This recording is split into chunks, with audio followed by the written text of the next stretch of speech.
আসসালামু আলাইকুম দর্শক শ্রোতা। টানা 3 দিন দেশ জুড়ে বজ্রবৃষ্টির আভাস, দেখুন বিস্তারিত। রাজধানী ঢাকা সহ দেশের সব বিভাগে টানা 3 দিন বজ্রবৃষ্টি হতে পারে বলে জানিয়েছে আবহাওয়া অধিদপ্তর। এ সময় তাপমাত্রা অপরিবর্তিত থাকবে বলেও জানানো হয়েছে। প্রিয় দর্শক, আমার এই ভিডিওটি যদি আপনার ভালো লেগে থাকে তাহলে লাইক, কমেন্ট ও শেয়ার করতে ভুলবেন না। আর সবার আগে এমন সব গুরুত্বপূর্ণ ভিডিও পেতে চাইলে আমার চ্যানেলটি অবশ্যই সাবস্ক্রাইব করে বেল আইকনটি বাজিয়ে রাখুন। ধন্যবাদ। শনিবার সকাল 9টা থেকে পরবর্তী 72 ঘন্টার পূর্বাভাসে এমন তথ্য জানানো হয়েছে। এতে বলা হয়েছে, আজ শনিবার রংপুর, রাজশাহী, ময়মনসিংহ ও সিলেট বিভাগের অনেক জায়গায়, ঢাকা ও চট্টগ্রাম বিভাগের কিছু কিছু জায়গায় এবং খুলনা ও বরিশাল বিভাগের 2-1 জায়গায় অস্থায়ীভাবে দমকা হাওয়া সহ বৃষ্টি বা বজ্রসহ বৃষ্টি হতে পারে। সেই সঙ্গে দেশের কোথাও কোথাও মাঝারি ধরনের ভারী থেকে অতি ভারী বর্ষণ হতে পারে। এ সময় সারা দেশের দিন ও রাতের তাপমাত্রা প্রায় অপরিবর্তিত থাকতে পারে।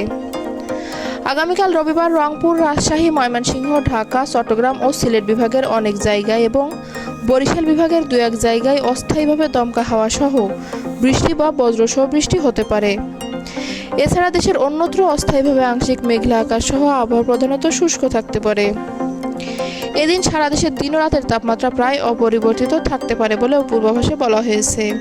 আবহাওয়া অফিস জানায়, আগামী সোমবার রংপুর, ময়মনসিংহ ও সিলেট বিভাগের অধিকাংশ জায়গায়, রাজশাহী, ঢাকা ও চট্টগ্রাম বিভাগের 2-1 জায়গায় এবং খুলনা ও বরিশাল বিভাগের 2-1 জায়গায় অস্থায়ীভাবে দমকা হাওয়া সহ বৃষ্টি বা বজ্রসহ বৃষ্টি হতে পারে। সেই সঙ্গে দেশের কোথাও কোথাও মাঝারি ধরনের ভারী থেকে ভারী বর্ষণ হতে পারে।